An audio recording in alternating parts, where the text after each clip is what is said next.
Shelled. So we were just talking then about a recent online lesson that you had with a player who was casting the golf club.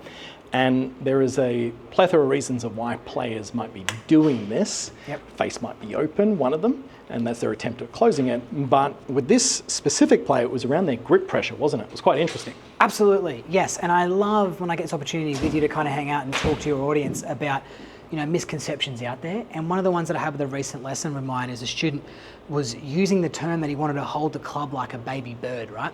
And he comes to me, as every golf student does, and I was talking to them about, what do you want done? What are your needs today specifically? And he mentioned that he was casting the club from the top of the backswing. And yes, I obviously take a look because people say what they're feeling, and what casting might look like, right, is that this golf club here, we're emptying out the angles too early. Now, we absolutely know that we do start the unloading phase from the top of the backswing into the downswing, but this golfer was specifically doing it way too much and too early. Started diving in, asking some questions, and he went down the track to tell me that he was holding the club really lightly in his club. And then when we zoom in, using my online analysis tool, right, that we could see at the top of the backswing that he was losing the club. Yeah. So he was therefore, when that golf club is going this way here, Kerrod, right, so it's going back, and then he needs to start that club going back in the opposite direction. He was letting go of the club through that and then throwing it and then re-catching it again on the way down. Otherwise he would have missed it, yeah. Absolutely, and it was coming from this player thinking that he had to have really soft hands. Now, one of the big things I want to talk to people about is that when you hold your club, is I want you to be holding it tightly enough that you can't take it out of my hands. Yeah, correct. Absolutely.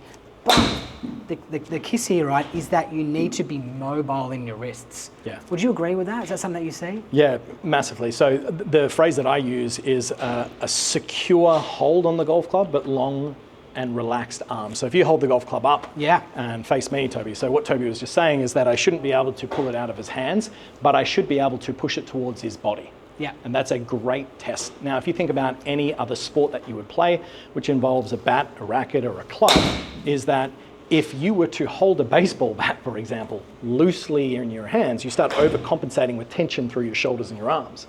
Now, if a ball's coming towards you really fast and you're trying to swing and time things up, well, you've got no control over the instrument. Yeah. Right? And think about if you're banging a nail into a piece of wood, Yeah. you're holding it securely, but not filled with tension, so you can allow the weight of that object to do the work. And the same thing in golf swing, is you want to have a secure hold, but soft, relaxed arms, and a waggle before you hit the golf ball is an incredibly valuable way that players can ensure that they're in this position where they've got control over it. Absolutely. If you're hammering a nail into the ground and you've got a soft grip, I'm running away. I don't want to be around that person. And if you're throwing a ball and you've got a soft hand on it, you're not going to be throwing that ball very far at all. So what we want to be doing, right, is making sure that we have a nice secure grip. So our golf club is resting nicely within our hands, right? Absolutely we do. And we want to try, and I like to use the same, that I'm maintaining that grip pressure throughout the golf swing, right? I'm not trying to increase it or decrease it. I'm trying to maintain that pressure through my thumbs. So if you're someone who is focusing on having a soft grip and you need to start doing the opposite, which is applying pressure to that grip, you need to start looking at how you're doing it through the thumbs as the trigger point. Yeah, for sure. And a great way to build an awareness of how tightly you should be holding the golf club. Toby, if you set up to that ball for me, is just take your front hand off the club, put it behind your back. Right? Now make a swing to the top.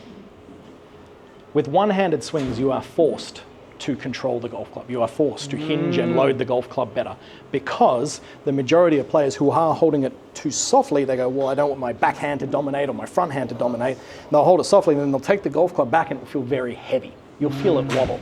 But if you're in your address position and you go, take my front hand off, you can even just pretend you've got a hammer there, bang it up and down a couple of times and make a backswing. You'll be so surprised how well you'll control that golf club and how actually the mechanics of your arms will work better.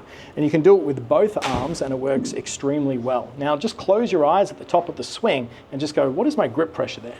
And I could almost guarantee for the majority of players who are struggling with their ball striking, it's going to be that it probably feels tighter when you do this exercise than it normally does. Absolutely, yes. And you're going to have valuable control of that club for the transitional aspect, where that we know that when I measure and spend a lot of time with my tour professionals through to my recreational golfer, the biggest difference that I see is the ability of the professional golfer to be able to have themselves better organized up here through the transition. I can put a 12 handicap golfer alongside a professional golfer at lead arm level to the ground and see an abundance of similarity. Yeah. But if you're the person who is getting yourself let down through a soft grip and you're feeling loose at the top here and you're losing control of that club, just by checking your grip pressure and the orientation of your hands on there, and then the pressure through your thumbs, while still making sure that I like to say that you breathe through your joints. Like, this is you, Kerrod, right? When I watch you play golf, I see you do this all the time. Club is pushing and pulling towards the body, club head is moving back and forth. The most important, valuable thing about this is just building the awareness of the weight of the club head. You want to feel the club head throughout your swing. And if your grip is too loose, you're not going to have an awareness of that, because essentially the golf club will be slipping and moving about within your fingers.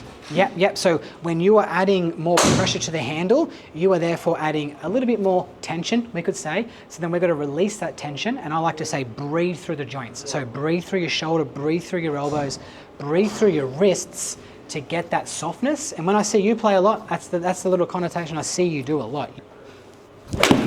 You'll see the best golfers stay in motion throughout the entirety of their setup and pre-shot routine just before they strike the golf ball. And a big part of that is ensuring that they've got a secure hold and soft arms at address.